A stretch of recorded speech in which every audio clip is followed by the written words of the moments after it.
Hello, comme vous l'aurez vu sur le titre, aujourd'hui je parle d'Essentiel Parfum et plus exactement de Bois Impérial. Bois Impérial, c'est le succès d'Essentiel Parfum, on peut le dire, il a tout dégommé. C'est un parfum qui est ultra populaire et je pouvais pas passer à côté en fait. Donc je me suis dit que j'allais faire une review vraiment dédiée à ce parfum sur ma chaîne. Pour qualifier le succès de Bois Oriental, je pense qu'il y a vraiment 3 éléments qui sont essentiels. Déjà, son prix imbattable pour de la niche.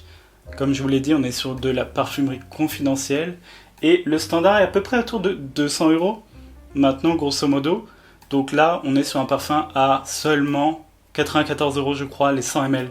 Ça augmente régulièrement, mais en tout cas, ça reste beaucoup moins cher que la plupart des parfums de niche. C'est même moins cher que la plupart des parfums qu'on trouve maintenant en parfumerie grand public, c'est-à-dire Marionneau, Sephora. Et puis il y a un truc surtout qui fait que ce parfum est un vrai carton, c'est vraiment son côté très rémanent. Il dure extrêmement longtemps, il tient très bien sur la peau et il diffuse vraiment de façon énorme. Et ce qui est marrant, c'est que c'est un parfum qui est plutôt safe dans sa construction. C'est-à-dire que il est vraiment fait pour plaire à tout le monde, je trouve.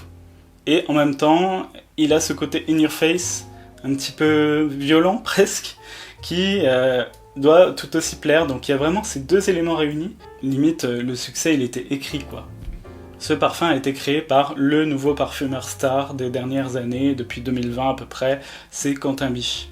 Quentin Biche, c'est quelqu'un qui vient pas d'une dynastie de parfumeurs, qui vient pas non plus de l'industrie à la base, puisqu'il dirigeait une troupe de théâtre, donc c'est plutôt un artiste.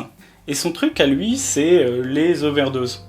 C'est de faire des formules qui sont ultra simples, ultra lisibles, et comme j'ai dit, avec des overdoses, c'est-à-dire des notes qui sont vraiment fortes, qui ressortent beaucoup, et qui sont très reconnaissables. En fait, je pense que Quentin Biche ne veut pas qu'on s'ennuie quand on sort de ses parfums, et je pense qu'il réussit plutôt à faire ça, effectivement.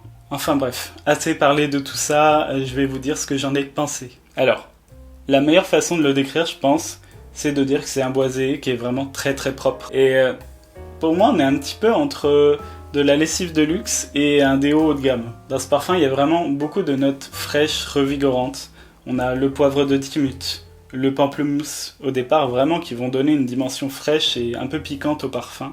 On a aussi du basilic thaï dans ce parfum, donc le côté très vert, hein. Et on a aussi un côté boisé, pareil, un petit peu tranchant, avec le vétiver et l'Aki Galawood. Alors, l'Aki Galawood, je vous explique rapidement ce que c'est. C'est la note star, on va dire, des parfums de Quentin Biche, il l'utilise beaucoup. L'Aki Galawood, c'est une matière de synthèse qui est propriété du laboratoire Gévaudan pour lequel travaille Quentin Biche. Et c'est vraiment une matière qui plaît aux gens. Pour moi, il y a du bien et du mauvais dans l'Aki Galawood.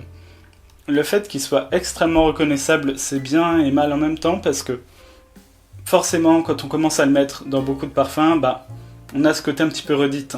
Et ici, l'Aki Galawood, pour moi, est surdosé, hein, comme je vous l'ai dit. Il adore jouer avec ces surdoses-là. Et comme je vous l'ai dit, il rappelle plus qu'un parfum des choses un petit peu plus fonctionnelles. Ça n'en fait pas un mauvais parfum du tout, mais moi, c'est vrai que du coup, je ne sais pas où mettre la frontière dans ce parfum. Après, c'est aussi un parfum qui a un objectif de performance.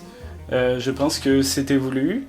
Donc forcément, il faut faire des sacrifices quelque part. Ce qu'on gagne en ténacité, on va le perdre un petit peu en finesse. Au niveau de l'évolution, ne vous attendez pas à un grand voyage, ça reste assez linéaire tout du long. C'est très efficace, je trouve qu'en le portant on prend pas de risques. Vous aurez des compliments facilement, mais par contre c'est vrai qu'on s'ennuie pas non plus en le portant, hein, parce que il est suffisamment original, suffisamment tranché, pour le trouver plutôt curieux, plutôt différent de ce qui sort par ailleurs. Donc ça, c'est quand même bien. Après, sur un plan artistique, j'apprécie l'innovation, le côté, comme je vous l'ai dit, overdose de matières premières, mais moi, c'est pas quelque chose qui me parle tant que ça. Donc, j'ai du mal à le porter au nu, ce parfum. Je l'aime bien, mais sans plus. En fait, c'est un parfum, je trouve, qui manque de poésie. Donc voilà, ce parfum, pour conclure, je pourrais dire qu'il a l'étoffe d'un classique. Il va être dur à détrôner, je pense, hein, surtout à ce prix-là. En fait, il a tout ce qu'il faut pour être un bon basique du vestiaire masculin. Parce que je pense que oui, c'est un parfum plutôt masculin. C'est un parfum que j'aime bien, que je porterais si j'ai pas envie de me prendre la tête. Comme je vous l'ai dit, il manque de poésie, manque de surprise surtout, hein, comme il est très linéaire. Et moi, je pense que l'odeur pourrait vite me lasser. Bref, est-ce que vous comprenez la popularité de ce parfum ou est-ce que, comme moi, vous le trouvez un petit peu générique? N'hésitez pas à le dire en commentaire, ça m'intéresse. En attendant, vous pouvez vous abonner et puis lâcher un like, ça fait toujours du bien à la chaîne. Et puis moi, je vous dis salut!